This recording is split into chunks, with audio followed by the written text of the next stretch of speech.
wabarakatuh. Innal hamdalillah nahmaduhu wa nasta'inuhu wa nastaghfiruh wa na'udzu billahi min syururi anfusina wa min sayyiati a'malina. May yahdihillahu fala mudhillalah wa may yudlil fala hadiyalah. Wa asyhadu an la ilaha illallah wahdahu la syarikalah wa asyhadu anna Muhammadan abduhu wa rasuluh. Allahumma salli wa sallim wa barik wa an'im ala abdika wa rasulika Muhammad wa ala alihi wa sahbihi wa man ihtada bihadihi wa qatafa atharahu ila yaumiddin, amma ba'd. Kaum muslimin dan muslimat, para ikhwah dan akhwat, para pemirsa Al-Furqan TV yang dirahmati Allah Subhanahu wa taala. Alhamdulillah, di sore hari ini kita bisa melanjutkan pelajaran kita tafsir Ayatul Ahkam, dan kita telah sampai pada firman Allah Subhanahu wa taala dalam surat Al-Hujurat ayat 13.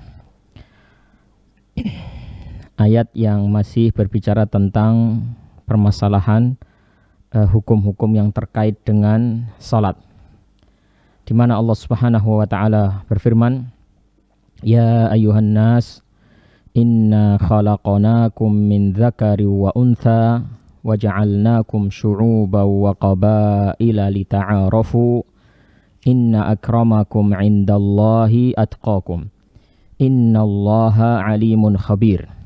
Wahai sekalian manusia, sesungguhnya kami telah menciptakan kalian dari laki-laki dan perempuan, dan kami telah menjadikan kalian berbangsa-bangsa, bersuku-suku, supaya kalian saling mengenal. Dan sesungguhnya yang paling mulia di antara kalian di sisi Allah Subhanahu wa taala adalah yang paling bertakwa di antara kalian. Sesungguhnya Allah Subhanahu wa taala Maha mengetahui dan Maha teliti. Demikianlah bunyi surat Al-Hujurat ayat 13 dan juga terjemahannya. Sekarang kita menyimak apa yang dituturkan oleh muallif Syekh Muhammad bin Shalih Al-Utsaimin rahimahullahu taala tentang makna ayat tersebut. Beliau mengatakan, yukhbirullahu ta'ala ibadahu annahu khalaqahum min aslin wahid huwa Adam wa Hawa. Allah Subhanahu wa taala di dalam ayat tadi mengabarkan kepada kita semuanya bahwasanya Dia menciptakan manusia dari satu asal.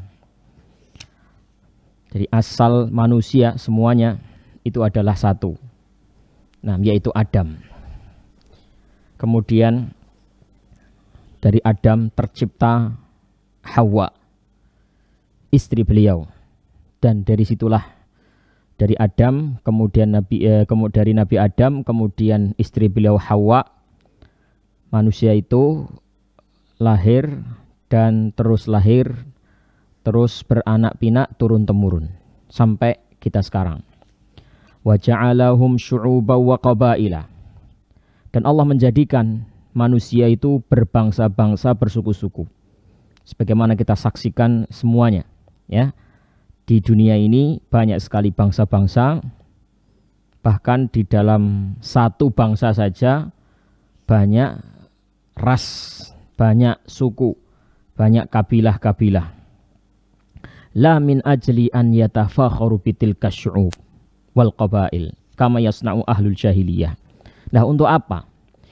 Untuk apa Allah Subhanahu wa taala menciptakan kita semuanya ini berbangsa-bangsa dan bersuku-suku? Ini perlu untuk kita pahami bersama makna dari dijadikannya manusia itu berbangsa-bangsa dan bersuku-suku, supaya kita tidak salah arah, supaya kita tidak salah di dalam mengartikan makna perbedaan bangsa-bangsa dan suku-suku tersebut.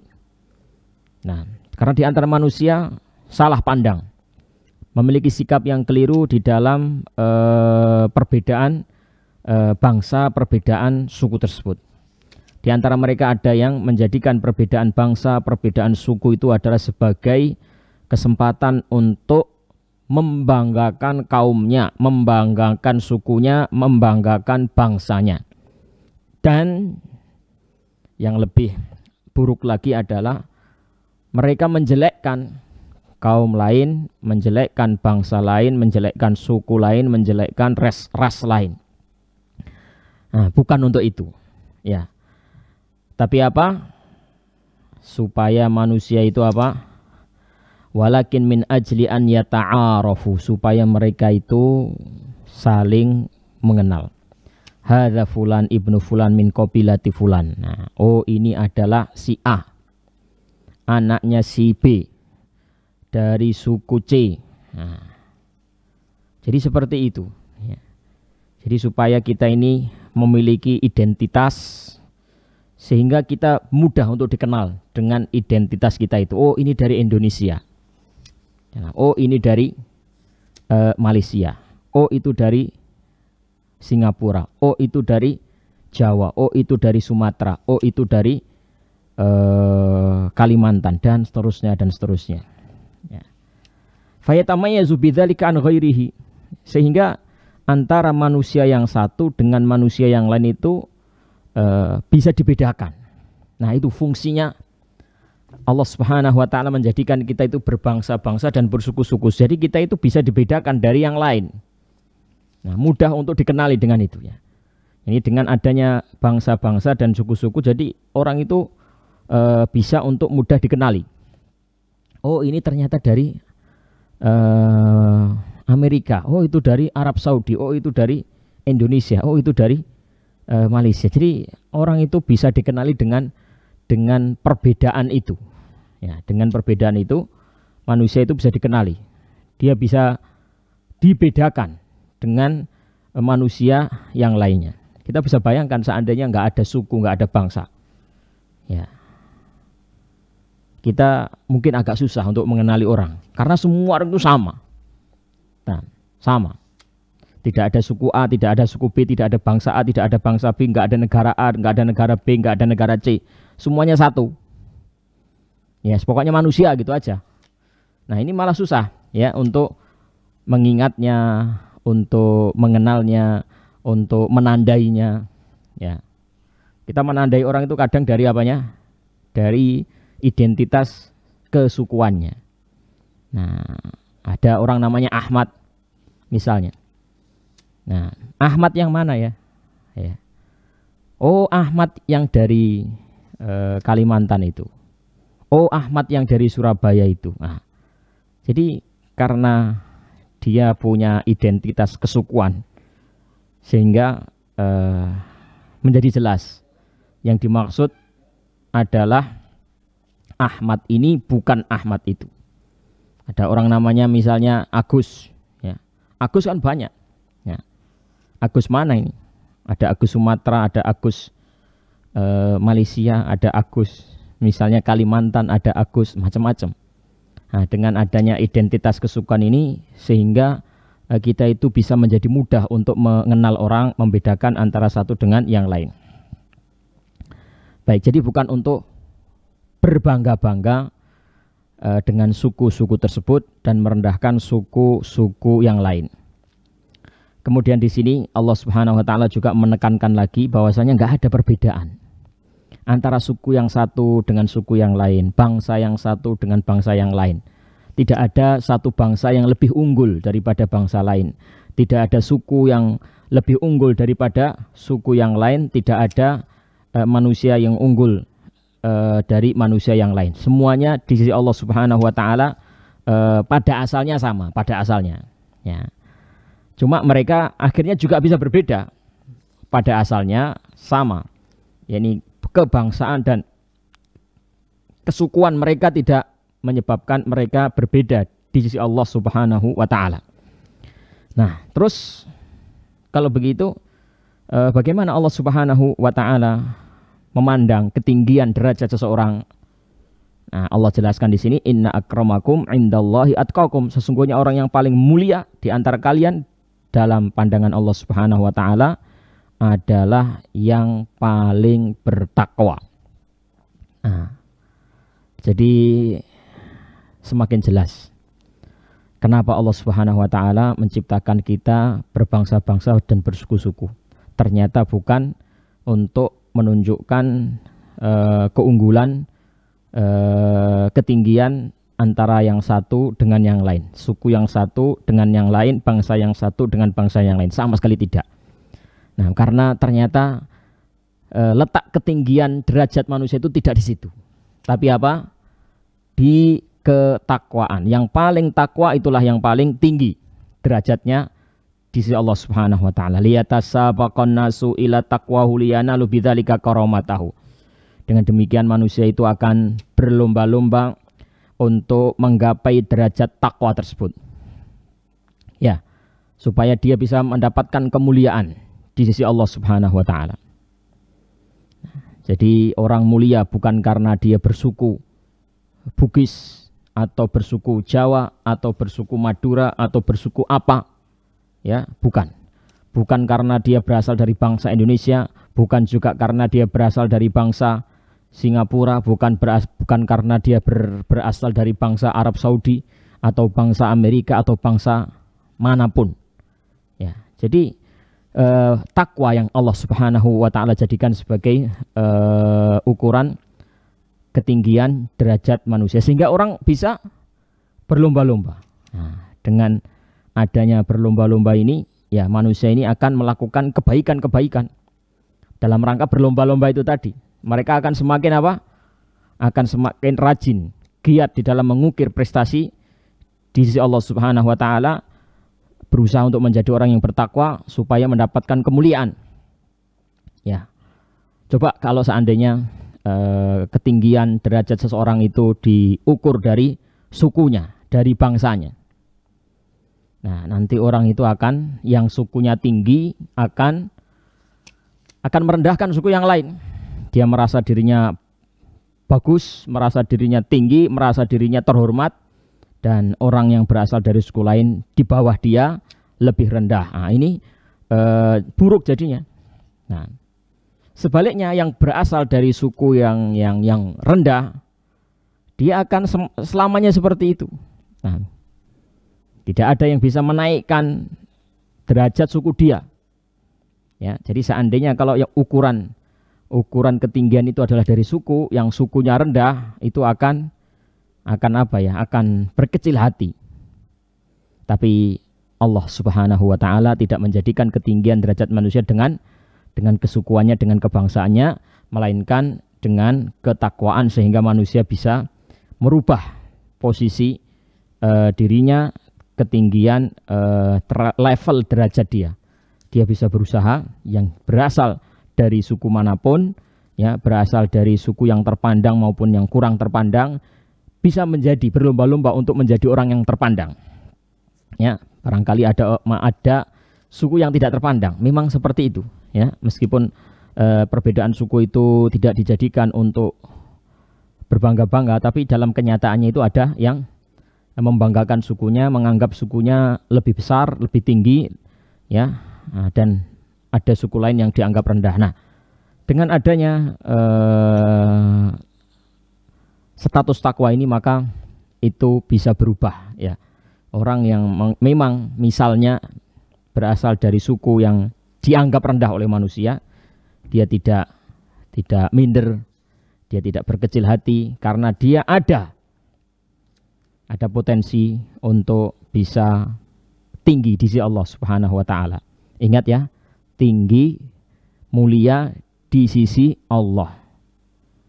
Nah, di sini juga ada sebuah isyarat yang perlu untuk kita petik, ya, isyarat yang sangat bagus sekali dari Allah Subhanahu wa taala. Inna akramakum indallah, di sisi Allah.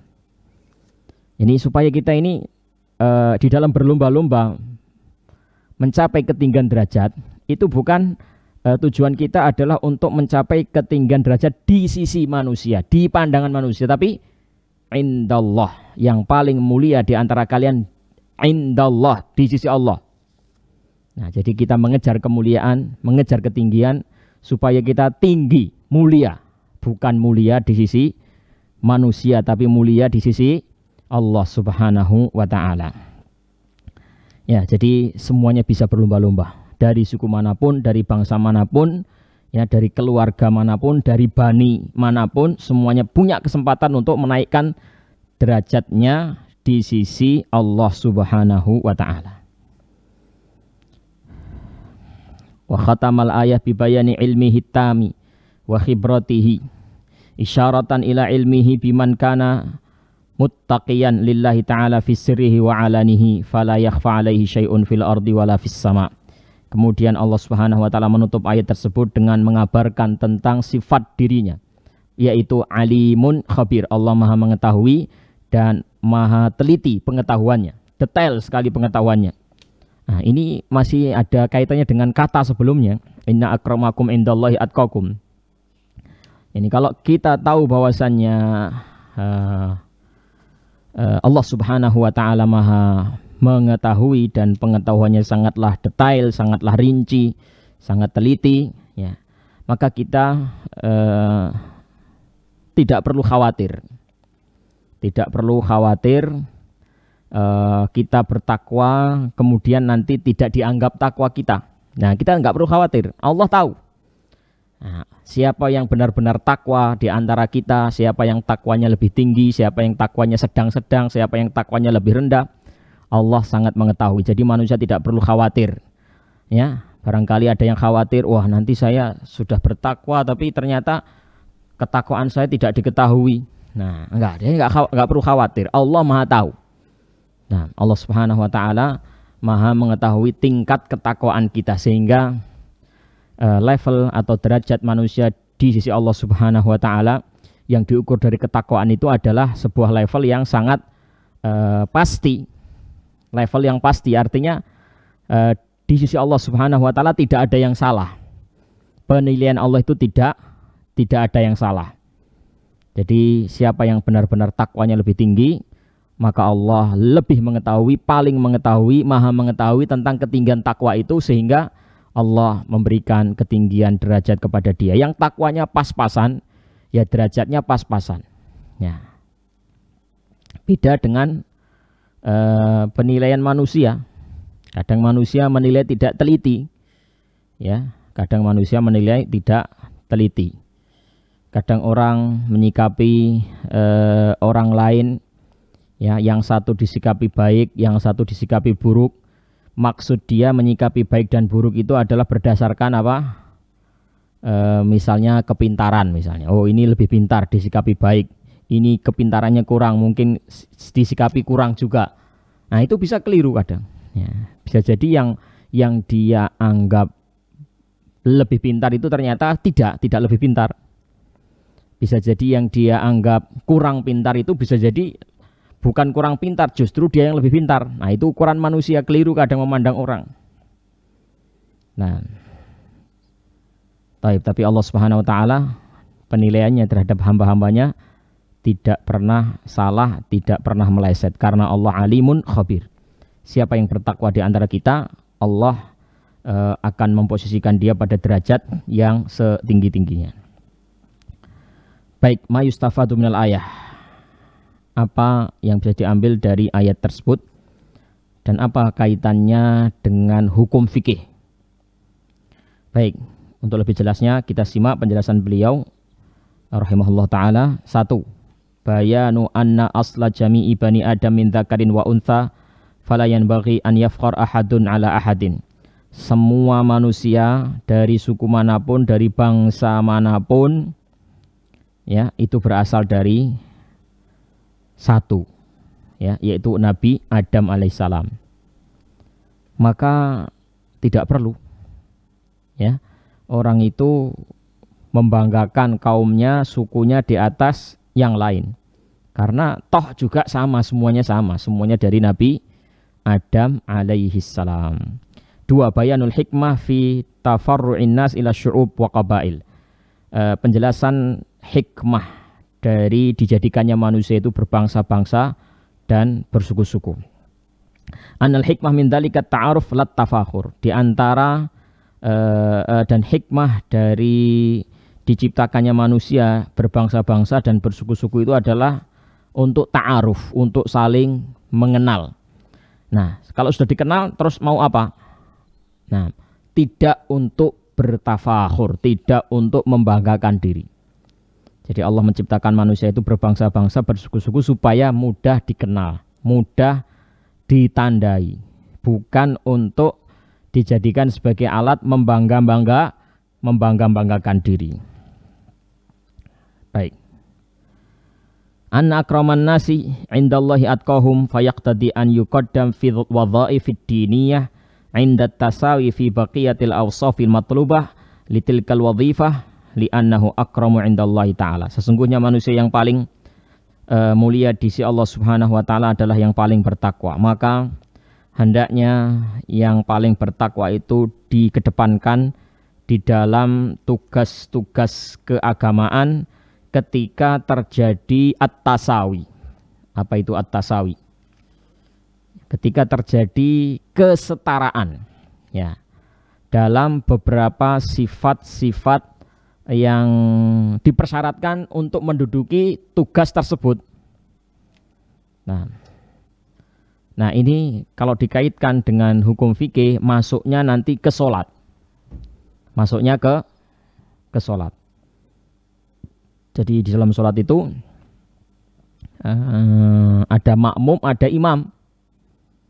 Dan di dalam hadis telah dijelaskan, ya, siapa yang berhak untuk menjadi imam. Nah, disebutkan di situ kriteria-kriterianya dalam sebuah hadis, ya, yaitu bahwasanya yang pertama itu yang aqra'uhum li kitabillah, yang paling qori, yang paling ahli di dalam Al-Qur'an. Ahli dalam hal apa? Bacaan Al-Qur'an, ya hafalannya banyak, ya mutqin, ya bacaannya bagus, tajwidnya. Ya. Fa'in kanu sawaan. Kalau mereka dalam urusan ilmu Al-Qur'an, kemahiran terhadap Al-Qur'an sama, nah, a'lamuhum bisunnati Rasulillah, yang paling tahu tentang sunnah. Yang paling tahu tentang sunnah Rasulullah sallallahu alaihi wasallam, hadis-hadis Nabi sallallahu alaihi wasallam. Ada beberapa orang yang sama dalam hal itu juga. Maka aqdamuhum hijrah. Nah, maka yang paling duluan berhijrah. Hijrahnya bareng juga, ya. Yang paling duluan masuk Islam. Nah, setelah ini semuanya sama.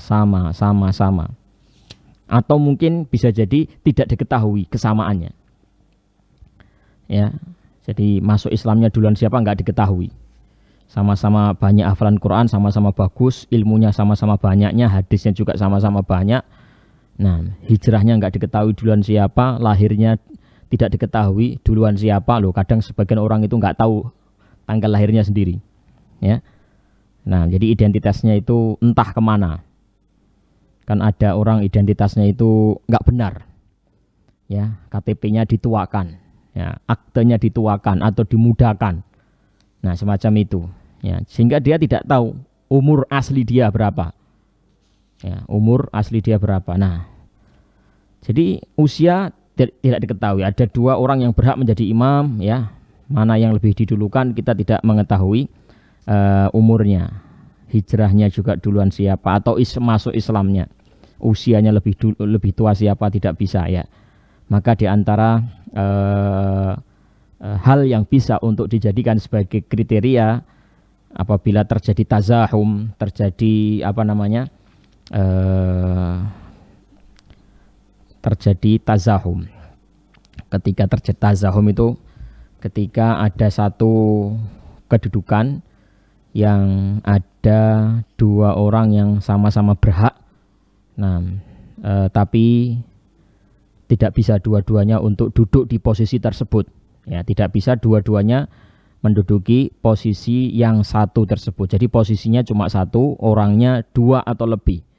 Nah, ketika terjadi tazahum seperti ini, maka takwa adalah salah satu di antara kriteria penentu. Ya, takwa adalah salah satu dari kriteria penentu. Jadi Al-Qur'annya sama, hadisnya sama, ininya sama, itunya sama. Nah, jadi yang dipilih adalah yang paling bertakwa, bukan yang paling ganteng, ya, bukan yang paling tinggi, bukan yang paling, ya, yang paling kaya hartanya, enggak. Tapi yang paling bertakwa. Annal atqa aula bil imamah idza tasawa ma'a ghairihi fil awsafil mu'tabarati fit taqdim. Sesungguhnya takwa, orang yang paling bertakwa itu adalah orang yang paling utama untuk dimajukan dalam masalah imam, termasuk diantaranya adalah imam sholat.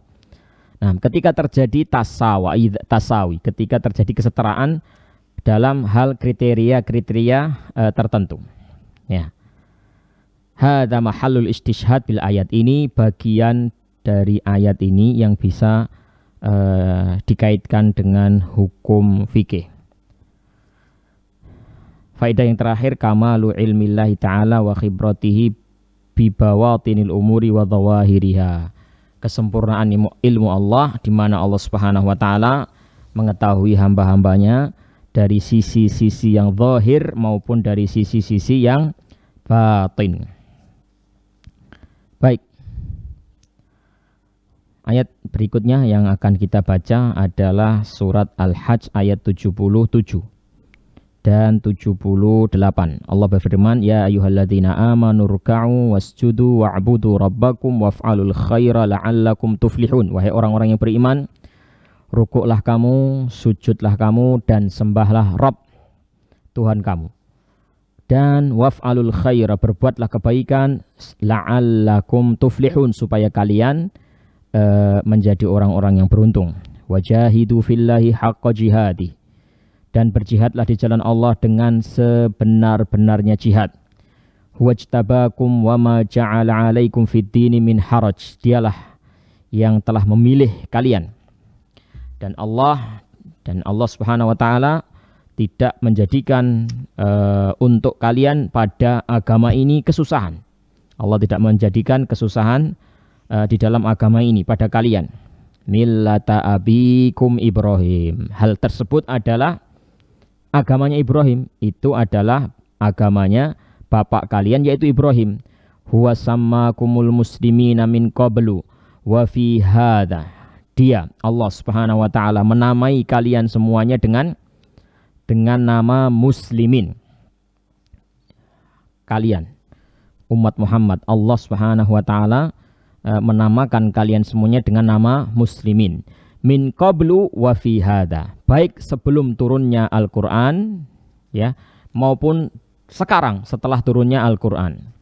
Liyakunar rasulu syahidan 'alaikum, supaya rasul menjadi saksi atas kalian, wa takunu syuhada'a 'alan nas, dan supaya kalian pun wahai umat Islam menjadi saksi untuk manusia-manusia.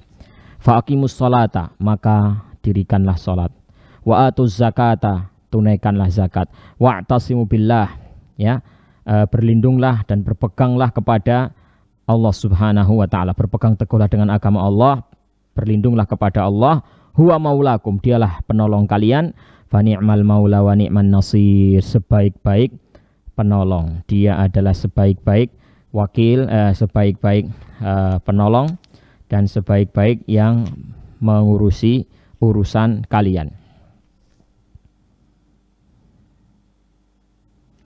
Baik, demikian bunyi surat Al-Hajj ayat 77-78 dan juga terjemahannya. Adapun makna ayat tersebut secara ijmal, secara global adalah seperti berikut ini. Berkata Syekh Muhammad ibn Shalih Al-Utsaimin, ya'murullahu ta'ala ibadahul mu'minina bis shalah mu'abbiran anha birruku'i was sujudi li'annahuma min arkaniha. Allah Subhanahu wa taala memerintahkan hamba-hamba yang mukmin untuk mengerjakan salat, dan Allah Subhanahu wa taala mengungkapkan perintah salat itu dengan irka'u wasjudu, rukuklah, sujudlah, itu maksudnya salatlah. Ya, tapi memang itulah bahasa yang dipakai oleh Allah Subhanahu wa taala. Terkadang Allah memang menyebutkan aqimus shalah, dirikan salat. Terkadang Allah Subhanahu wa taala menyebutkan salah satu bagian dari gerakan salat, sujud dan rukuk, itu biasanya Seperti dalam ayat ini, ya ayyuhalladzina amanurka'u wasjudu, ya ayyuhalladzina amanurka'u wasjudu, wahai orang-orang yang beriman, rukuklah kalian, sujudlah kalian. Ya. Kenapa rukuk? Kenapa sujud? Kenapa tidaklah kalian atau duduklah di antara dua sujud kalian? Nah, kenapa rukuk dan sujud yang disebut? Nah, li'annahuma min arkaniha, karena rukuk dan sujud ini adalah bagian penting dari solat, bagian dari solat, pilarnya solat, rukunnya solat. Tsumma ya'tifu ala dzalika bil amri bi ibadatihi umuman fi jami'i ma ta'abbadana bihi wa bi fi'lil khairi linasila ilal ghayati al mansyudati wa hiyal falahu fid dunya wal akhirah. Kemudian setelah itu Allah Subhanahu wa taala meneruskan dengan perintah lagi, yaitu perintah untuk melaksanakan ibadah secara umum. Ibadah apa saja yang mana Allah Subhanahu wa taala perintahkan kita terhadapnya. Nah, di mana Allah Subhanahu wa taala memerintahkan kita untuk mengerjakannya. Nah, dengan mengerjakan kebaikan-kebaikan secara umum supaya kita bisa mencapai tujuan puncak yang tinggi yang diimpi-impikan oleh semua orang. Apa puncak ketinggian yang diingin-inginkan, yang diimpi-impikan, diharapkan oleh semua orang? Al-falah fid dunya wal akhirah. Beruntung, ya, keberuntungan di surga, keberuntungan di dunia dan keberuntungan di akhirat. Nah, itu keinginan semua manusia. Siapa yang tidak ingin bahagia, tidak ingin beruntung? Enggak ada. Semua orang pengennya beruntung, dunia beruntung, akhirat juga beruntung. Nah, maka Allah Subhanahu wa taala memberikan kepada kita jalan, ya, untuk menuju kepada keberuntungan tersebut, yaitu apa? Irka'u wasjudu wa'budu rabbakum waf'alul khair. Rukuklah, sujudlah, beribadahlah, sembahlah Allah Subhanahu wa taala dan kerjakanlah kebaikan. Beruntung nanti kalian. Wa ya'muru subhanahu wa ta'ala kadzalika bil jihadi fihi. Nah, kadzalika bil jihad. Li'ila'i kalimatihi wa idhari dinihi. Al jihadil haqqi la muhabbata fihi wa la kasal. Ya. Allah juga di samping perintah-perintah yang tadi juga memerintahkan secara khusus perintah untuk berjihad. Ya, yaitu untuk meninggikan kalimat Allah Subhanahu wa taala. Nah, jihad yang sesungguhnya, bukan jihad yang bercampur dengan malas, bukan jihad yang bercampur dengan riak. Nah, untuk mencari ketinggian-ketinggian derajat dunia. Nah, jadi jihad haqqa jihadi, wajahidu fillahi haqqa jihadi. Berjihad di jalan Allah dengan sebenar-benarnya jihad. Ya, sesuai dengan kondisi zaman masing-masing tentunya. Ya, ketika memang ada di suatu zaman, di suatu kondisi tertentu, ya, di situ ada peperangan dalam artian mengangkat senjata, ya itulah jihad. Jihadnya saat itu ya itu.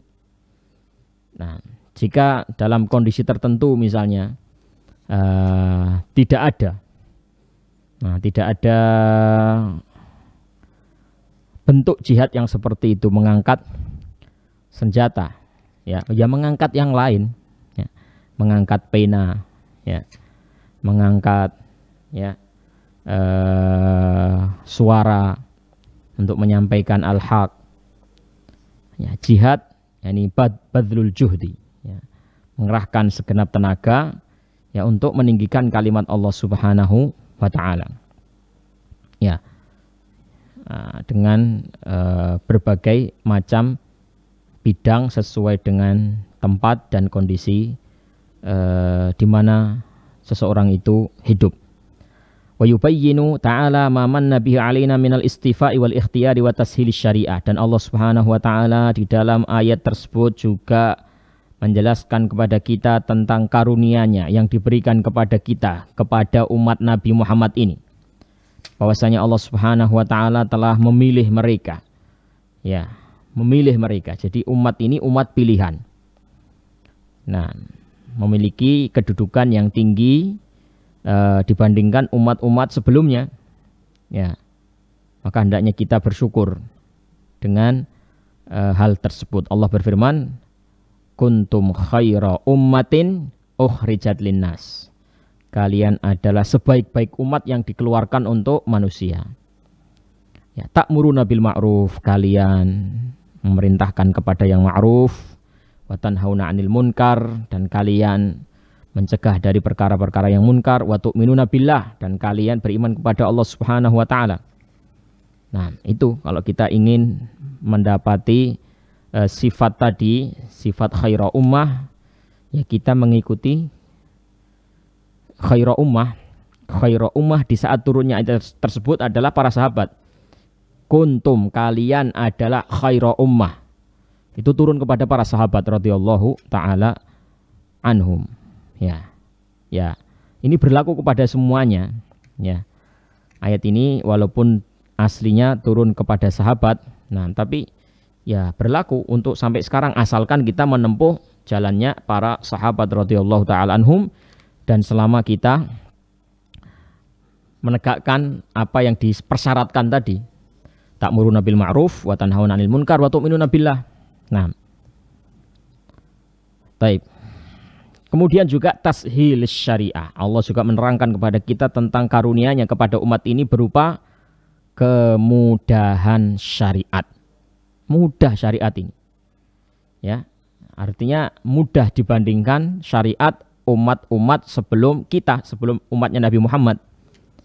Ya, sebelum umat Nabi Muhammad itu ya ada syariat, tapi syariatnya lebih berat daripada syariat kita, syariatnya umat Nabi Muhammad sallallahu alaihi wasallam.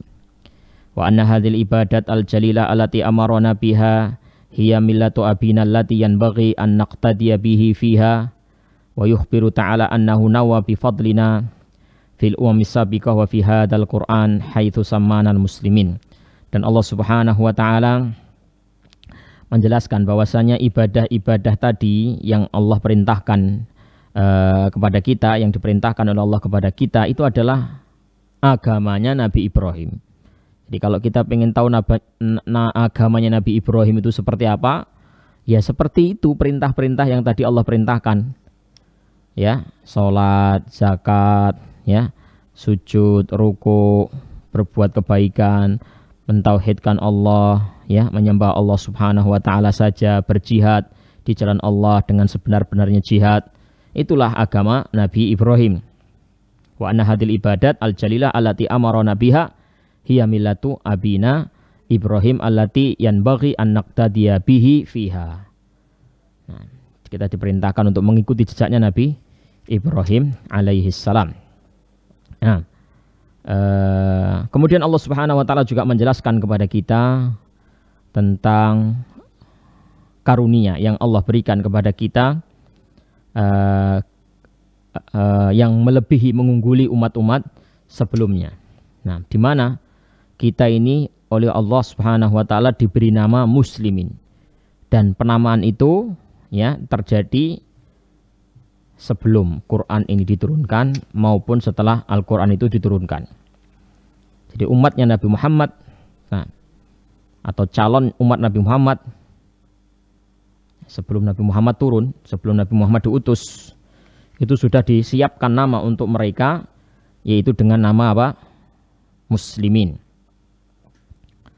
Nah, wa yukhbiru ta'ala annahu nawwaha bi fadlina fil umamis sabiqah wa fi hadzal Qur'an haitsu samana al-muslimin. Nah, jadi kita ini sebelum turunnya Al-Qur'an ini sudah disebutkan.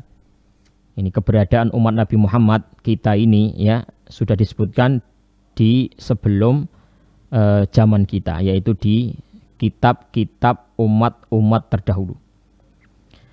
Liyakuna nabiyyuhu Muhammad syahidan alaina wa nakunu syahidina 'alan nas, supaya Nabi Muhammad sallallahu alaihi wasallam menjadi syahid, saksi bagi kita, dan supaya kita pun menjadi saksi bagi manusia. Saksi bahwasanya kita telah menerima, Nabi Muhammad menjadi saksi yakni terhadap kita bahwasanya kita ini telah disampaikan ajaran, syariat, risalah kepada kepada kita dan kita sudah menerimanya. Nah, itu Rasulullah yang akan menjadi saksi. Kita sudah menerima atau belum, menerima dengan baik atau belum, itu kita yang itu Nabi Muhammad yang menjadi saksi bagi kita. Kemudian juga kita nanti akan menjadi saksi bagi manusia yang lain. Nah, bahwasanya Nabi telah diutus kepada mereka dan mereka ada yang menerima seruan Nabi itu dengan baik, ya, dengan keimanan, ada yang membantah, membangkang dengan kekufuran. Ya. Kita nanti akan menjadi saksi. Nah, sebagaimana disebutkan dalam sebuah riwayat yang sahih dari Abu Sa'id Al-Khudri radhiyallahu ta'ala anhu, bahwasanya nanti Nabi Nuh alaihissalam itu akan ditanya, wahai Nuh, apakah kamu telah menyampaikan risalah? Kita tahu semua Nabi Nuh alaihissalam berdakwah selama 950 tahun. Nanti pada hari kiamat ditanya, apakah kamu sudah menyampaikan risalah? Nah, Nabi Nuh menjawab, iya, aku telah menyampaikan risalah itu, ya Allah. Kemudian, siapa? Ditanya lagi, siapa yang menjadi saksi bagimu? Nah, umatku katanya, kaumku. Kaumnya ditanya, nah, jawab mereka adalah, ma ja'ana min nadhir. Enggak, belum pernah diutus Nabi kepada kami. Bayangkan, Nabi Nuh ini dakwah sudah 950 tahun. Dicaci, dicela, diolok-olok, dikata-katain gila, ya, dan seterusnya. Luar biasa sabar. Dalam kurun waktu yang sangat panjang itu pengikutnya, ya, kurang lebih 80-an. Sabar sekali Nabi Nuh. Nah, dalam kondisi yang seperti itu beliau itu apa? Ya, tidak dianggap, tidak diakui oleh kaumnya. Kaumnya mengatakan ma ja'ana min nadhir, belum datang utusan, tidak datang nabi kepada kita. Nah, kemudian Allah berfirman, wahai Nuh, itu persaksian kaummu. Kamu sudah mengatakan bahwasanya kamu telah menyampaikan risalah, tapi kaummu mendustakan. Sekarang siapa yang selanjutnya yang akan menjadi saksi bagimu? Maka Nabi Nuh alaihissalam mengatakan, Muhammad wa ummatuhu, Muhammad dan umatnya. Nah, maka kita nanti bersama Nabi kita akan menjadi saksi bahwasanya Nabi Nuh alaihissalam telah menyampaikan risalah tersebut. Nah, ini diantara tafsir, diantara takwil ayat ini. Wa takunu syuhada'a 'alan nas, supaya kalian menjadi saksi bagi semua manusia. Nah, kita akan membantu Nabi Nuh alaihissalam, nah, memberikan persaksian kepada beliau bahwasanya beliau benar-benar telah menyampaikan risalah itu meskipun kaumnya mendustakannya. Nah, dengan apa kita bersaksi? Padahal kita tidak pernah bertemu dengan Nabi Nuh, tidak hidup di zaman beliau.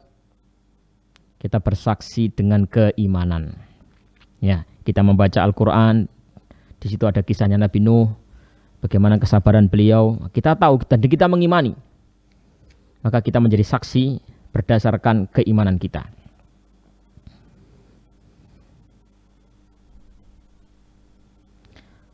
Tsumma ya'muruna ta'ala bisyukri hadhihi ni'mati bi iqamati sholati wa ita'iz zakati wal i'tisami bihi wa yuthni ala nafsihi bi husnil wilayah wa kamalin nasr. Kemudian Allah Subhanahu wa taala memerintahkan kita untuk bersyukur. Syukur terhadap nikmat tersebut. Ya, nikmat yang sangat besar ini. Nah, ya, dengan apa bersyukur? Ya, dengan apa bersyukur? Fa'aqimus shalah. Maka hendaknya kalian mendirikan sholat. Nah, jadi kita diperintahkan oleh Allah untuk bersyukur terhadap nikmat-nikmatnya yang sedemikian banyak tadi dengan cara mendirikan sholat, menunaikan zakat, dan berpegang teguh dengan agama Allah Subhanahu wa ta'ala. Baik, langsung saja kita masuk kepada syahid atau inti ayat ini yang berkaitan dengan bab hukum sholat, ya, hukum sholat.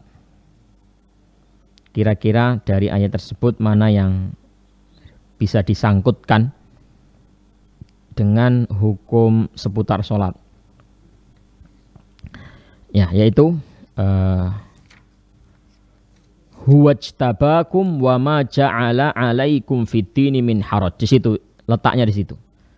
Dialah Allah Subhanahu wa taala yang memilih kalian. Nah, dan Allah Subhanahu wa taala tidak menjadikan kesusahan bagi kalian di dalam agama ini. Jadi agama ini dibangun di atas asas kemudahan, taisir. Nah, taisiru hadis syariah binafil harat fi ibadatiha. Mudahnya syariat ini, ya, dalam ibadah-ibadahnya, ya, termasuk sholat. Fayusallil mar'u qa'iman fa illam yastati' faqa'idan. Dalam masalah sholat kita itu diperintahkan untuk berdiri. Kalau tidak bisa berdiri, duduk. Fa illam yastati' fa ala jambihi. Kalau duduk juga enggak bisa, maka berbaring. Nah, wayarka'u wayasjudu intayassara lahu. Kalau bisa bersujud, ya sujud, posisi sujud sempurna, dia sujud sempurna. Bisa rukuk sempurna, dia rukuk sempurna. Kalau tidak bisa, auma'a ima'an, ya, dengan berisyarat, ya, dengan berisyarat. Nah, jadi ini yang kaitannya dengan hukum fikih. Jadi hukum fikih itu kalau kita saksikan itu mengandung unsur kemudahan. Nah, dan ini adalah wujud dari firman Allah Subhanahu wa taala yang kita simak tadi, wa ma ja'ala 'alaikum fid-dini min haraj. Allah tidak menjadikan kesusahan dalam agama Islam ini.